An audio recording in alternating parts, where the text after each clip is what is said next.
Okay, ladies and gentlemen, this is a video of the other functions, or excuse me, the other equations that we solved in class. So I'm going to go over some questions in this worksheet. And you have the cube root of 4x plus 3 equals the cube root of 2x minus 1. So these are the other equation worksheets. Now, what you've seen the other day or yesterday is we are going to cube both sides, because what you notice is you have the cube root. So cubing both sides will get rid of your radical. So whatever was under the radical here, the 4x plus 3, would now be equal to 2x minus 1, because notice this. You have cube roots on both sides. So it will get rid of your radicals on both sides. So now we have a nice linear equation, right? This is a beginning algebra equation. So we subtract 2x from both sides here. We're going to solve for x. And we end up with 2x plus 3 becomes negative 1. Subtract your 3 from both sides. And 2x is negative 4. Divide both sides now by 2. And ladies and gentlemen, you get x is negative 2 for your solution here. So there you go. Question 1. X is negative 2. Question 3. Cube root 5x squared minus 6x plus 2 minus the cube root of x, this equals 0. So what you want to do in this question here is you're going to add the cube root of x to both sides. And you end up here with cube root 5x squared minus 6x plus 2 will equal the cube root of x.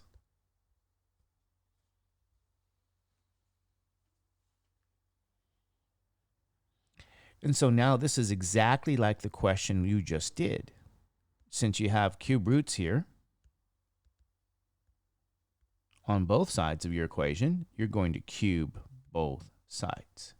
Raise it to the third power. And what you have left is under the radical here. And here's what you get. 5x squared minus 6x plus 2 equals x.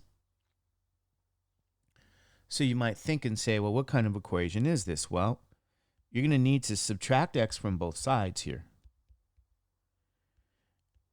And you end up with a 5x squared minus 7x plus 2 will equal 0. So this here is a nice quadratic equation.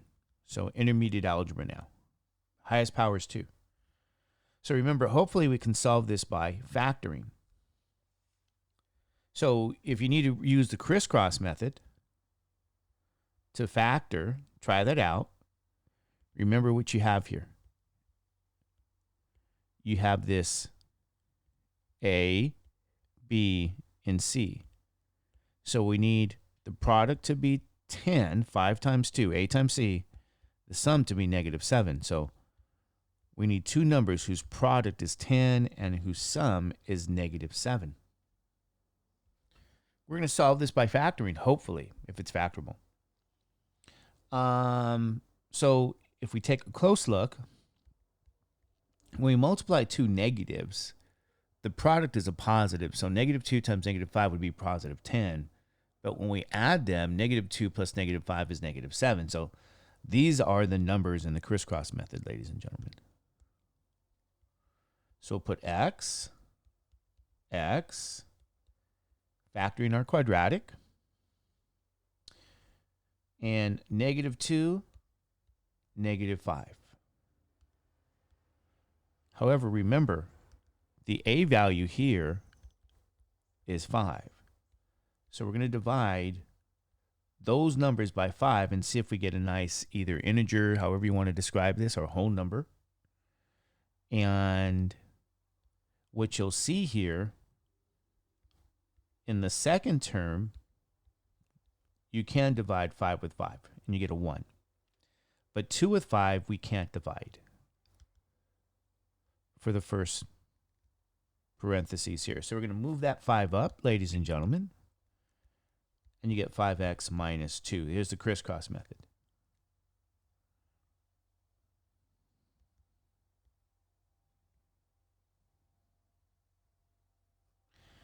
So we factored that trinomial, and so this is like a beginning algebra-ish question. If it was not factorable, it's intermediate algebra.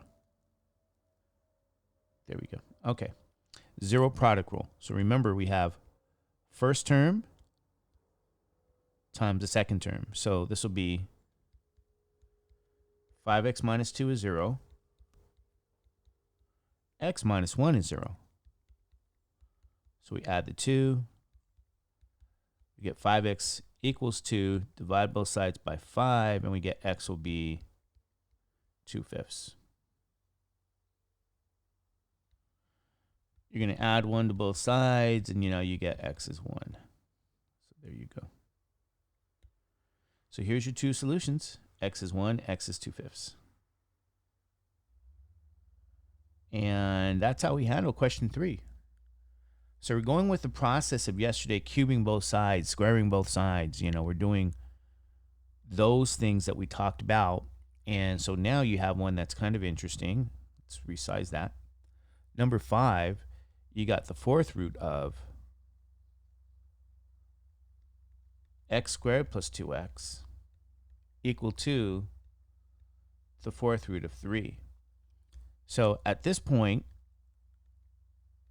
in spirit of what we've been doing, we got two radicals here. This time it's a fourth root, so we're going to raise both sides to the fourth power. And what that does for you is under the radical, we got rid of the radical. You get rid of that. So whatever's under that radical, on the left is x squared plus 2x. On the right is 3, is what we write down. So we got rid of it. So when you look at this, you say, we have a quadratic. We just have to subtract 3 from both sides.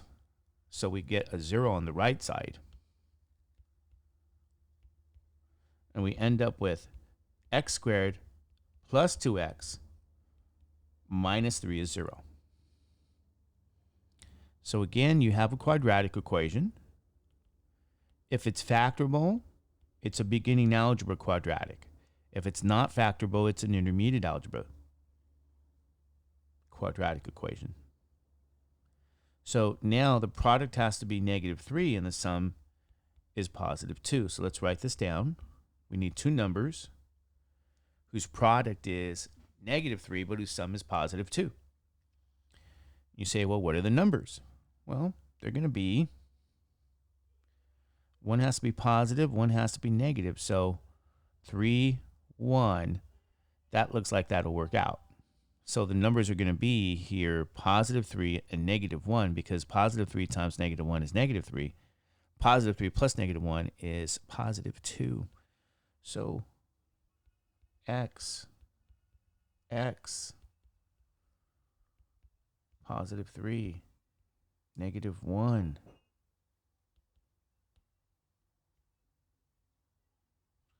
First term, second term.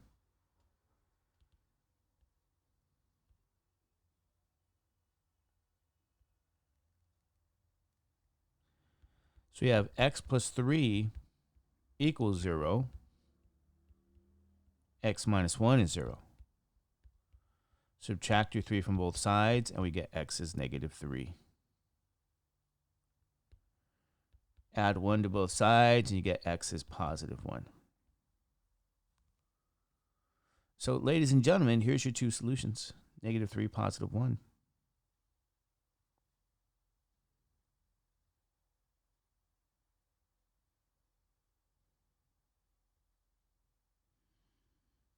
Anyway, okay.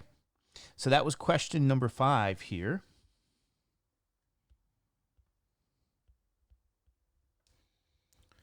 Let's see what question 7 says. Or that was that question. That was question, well, 5. I think okay, that was 7. I apologize to you guys here. That was 7. We went out of order. And let me write down question 5. We went out of order. So, okay. Fourth root, 2x minus 4 equals 4. So in spirit of what we did yesterday, we're going to raise both sides to the 4th power because we have a 4th root here. And that's going to get rid of the radical. So whatever's under this radical here, we write down as 2x minus 4. But on the right side, there was no radical, but we still raise it to the 4th power. So we need to know what 4 times 4 times 4 times 4 is. In other words, we need the value of 4 to the 4th power. So 4 to the 4th power is actually 16. 4 squared is 16. So 4 raised to the 4th power is like saying 16 times 16. And that's going to be 256. So we're going to add 4 to both sides now. And you end up with 2x is going to be 260. So we're now going to divide both sides by 2. So that means x will be 260 divided by 2, x will be 130. Here we go. So we did go out of order, and we have rectified that. So we get to go to number 9. So this is how we handle the first 5 questions. Number 9, x to the 3 halves equals 8.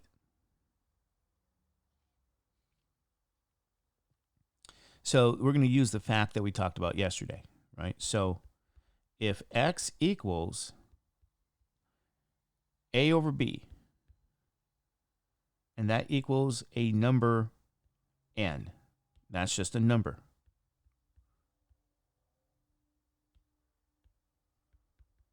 Then to solve for x, it's going to be n to the reciprocal power here. Now this is a over b. This is a fraction, so it'll be b over a now, the reciprocal.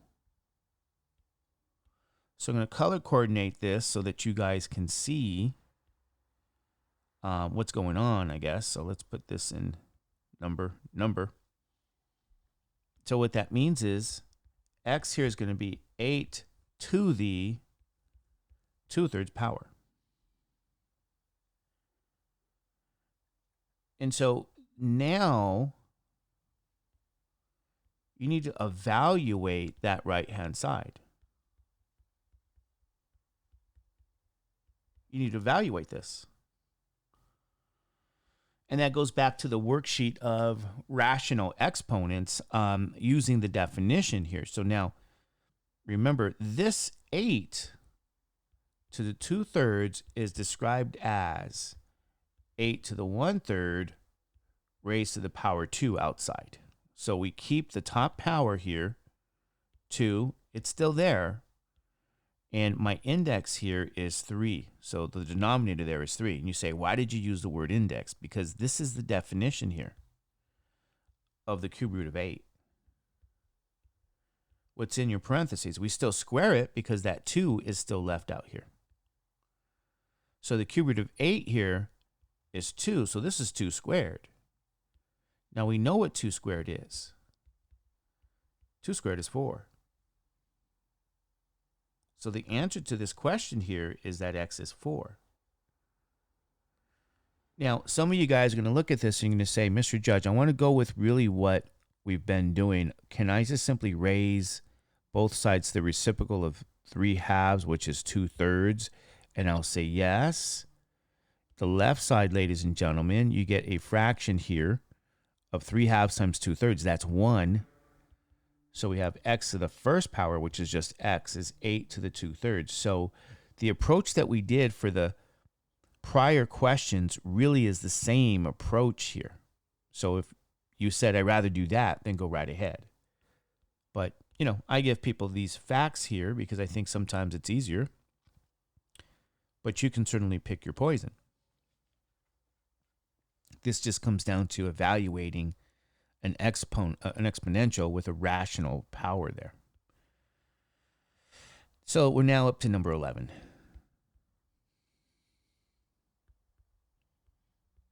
X to the 3 halves equals negative 27. And so to solve this, using the fact we just gave, or multiplying both sides by 2/3, you could just say, well, that's negative 27 to the 2/3 power.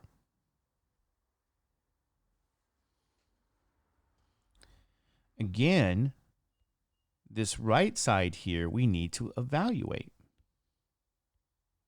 It's a base with a rational power. So again, you might say negative 27 to the 2/3 can be described as negative 27 to the 1/3, everything raised to the second power. So keep in mind, the numerator is here and here. The denominator is here. And this is the definition of the cube root of negative 27, by the way. And that's squared, so that power is still there. Cube root of negative 27, ladies and gentlemen, is negative 3. So we're going to square that negative 3. And negative 3 times negative 3 is positive 9. So x here is 9. So there you go. It's just like what you already did. So these questions are the same. X to the 2/3 equals 25. And again, pick your poison. I'm going to say x is 25. The reciprocal of 2/3 is 3 halves. Okay, I need to now evaluate this. So 25 to the 3 halves is written as 25 to the 1/2, everything raised to the third power. And that's the square root of 25 raised to the third power, which is 5 to the third power. 5 to the third power, 5 times 5 times 5 is 125. There it is.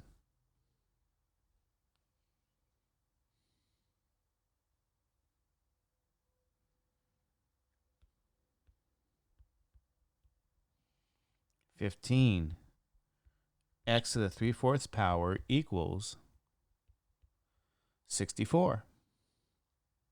So we can say x is 64 now to the 4/3 power. Again, pick your poison. If you want to multiply both sides to the 4/3 power, you can, but you see that's getting you the same thing.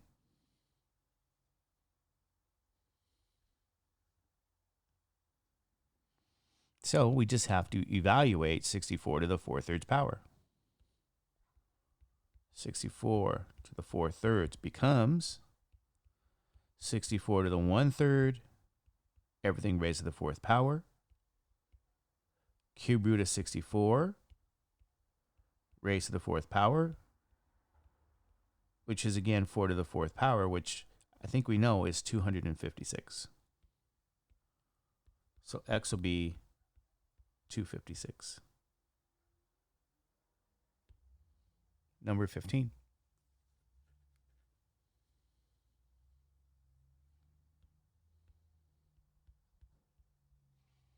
Number 17, x to the 4/3 power equals 16.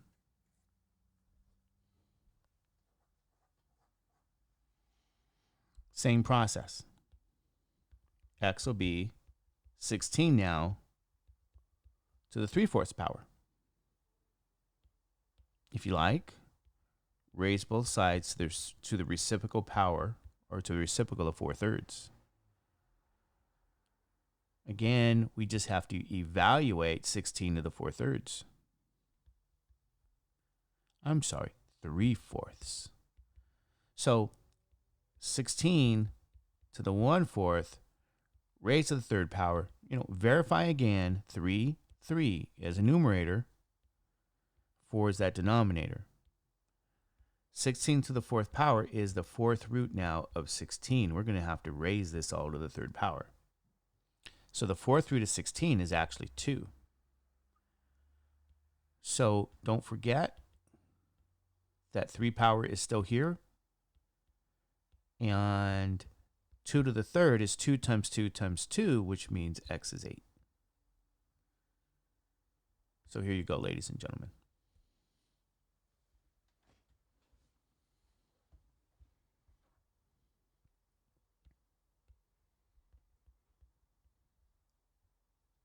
$18 here.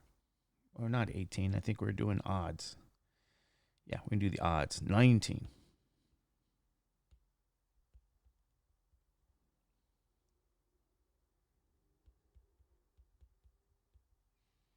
X plus 5 to the 2/3 power equals 16. And again, you could use the same fact, but this time it's not x. Remember, we gave you that triangle last time.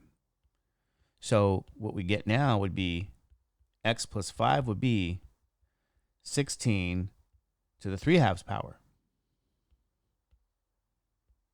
If you like, raise both sides to the reciprocal of 2/3, and you get the same thing. So like before, we evaluate 16 to the 3/2 power. 16 to the 3/2 power becomes 16 to the 1/2 power raised to the third power. Keep in mind, nothing's different here. 3, the denominator of 2 and 2 here. We just need to use the definition of 16 to the 1/2 power, which is the square root of 16, and we're going to cube that, and that gives you 4 cubed. So the left-hand side, don't forget, has x plus 5. So we get x plus 5 becomes 4 cubed. We can subtract our 5, and x will be 4 cubed minus 5. Now, 4 cubed is 4 times 4 times 4, which is 16 times 4, which is 64. So x will be 59.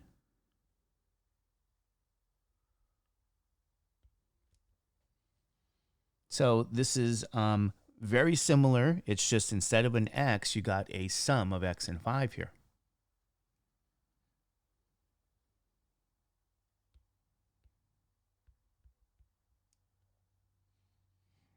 $21. X minus 8 to the 3/2 power equals negative 64.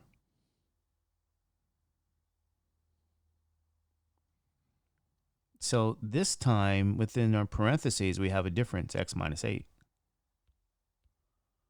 So x minus 8 will equal negative 64 raised to the reciprocal power of 2/3. Again, if you said, I'd rather raise both sides to the 2/3 power, don't forget you have a negative sign, so we emphasize that it's negative, or a negative number on the right side of negative 64. We emphasize by putting a parentheses around it. So at this point, again, we got to evaluate a base with a rational power. So negative 64 over to the 2/3 power becomes negative 64 to the 1/3 power, everything raised to the second power. 2, 2, 3, and 3. So this becomes the cube root of negative 64, everything to the second power. Now, the cube root of negative 64 is negative 4, and we're going to square that here. 2 and 2. Just don't forget, on the left side, you had x minus 4 here. Or x minus 8, sorry. And then that's negative 4 to the second power, which is positive 16. So we have x minus 8 is positive 16. We can add 8 to both sides, and we end up with x is going to be 16 plus 8 is 24. There it is, ladies and gentlemen, number 21.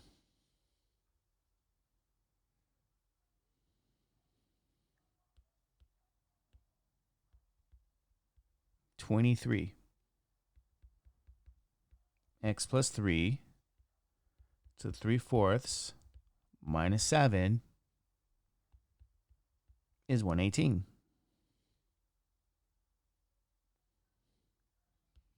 So notice if we add 7 to both sides here,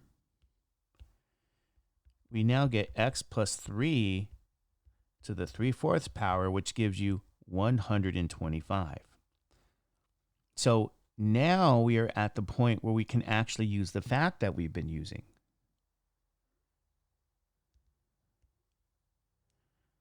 So we can now say that whatever is under that radical here, the x plus 3 is going to be 125 to the 4/3 power. It's the reciprocal power now. You raise both sides here to the 4/3. So just like before, evaluate your exponential with a rational power. Rational meaning a fraction power. 125 to the 4/3 becomes, let's make sure this pen writes, 125 to the 1/3 power, everything to the 4th power. So we get cube root of 125, and this is all to the 4th power. So the cube root of 125 would be 5. That's 5 to the 4th power. So don't forget x plus 3. X plus 3 equals 5 to the 4th power. So we need the value of 5 to the 4th power. And 5 to the 4th power is 625. Okay, subtract 3. X is 622.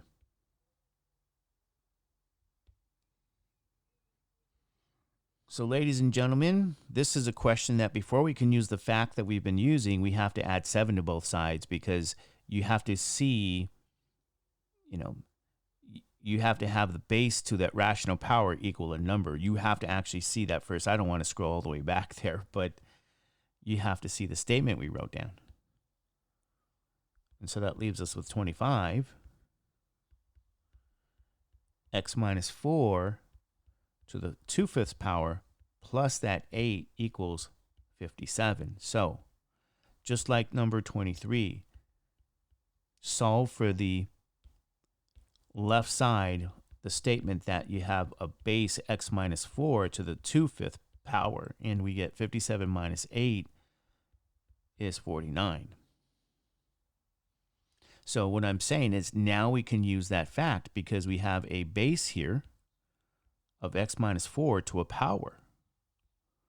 So the fact says the base will be 49 to the reciprocal of 2/5, which is 5/2. If you like, raise both sides to the 5/2 power. So we have x minus 4 becomes 49 to the 5/2 power. So here we go. 49 to the 5/2.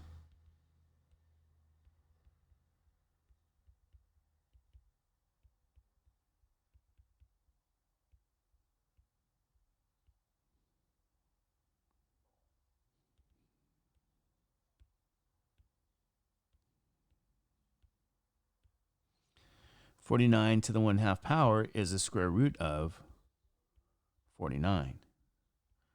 And 49, the square root of 49 is actually 7. So this is 7 to the 5th power. So you have x minus 4 equals that 7 to the 5th power. So, ladies and gentlemen, we need to know the value of 7 to the 5th power. And 7 to the 5th power is actually 16,000. Let's write this down. 16,807. So adding 4 to this number, we get x will be 16,811. So, ladies and gentlemen, that leaves the odd numbered questions here that I'd said I'd get you guys with up and running. And there you guys go. So I hope you guys enjoyed the practice here, and at least you have the odd numbered solutions.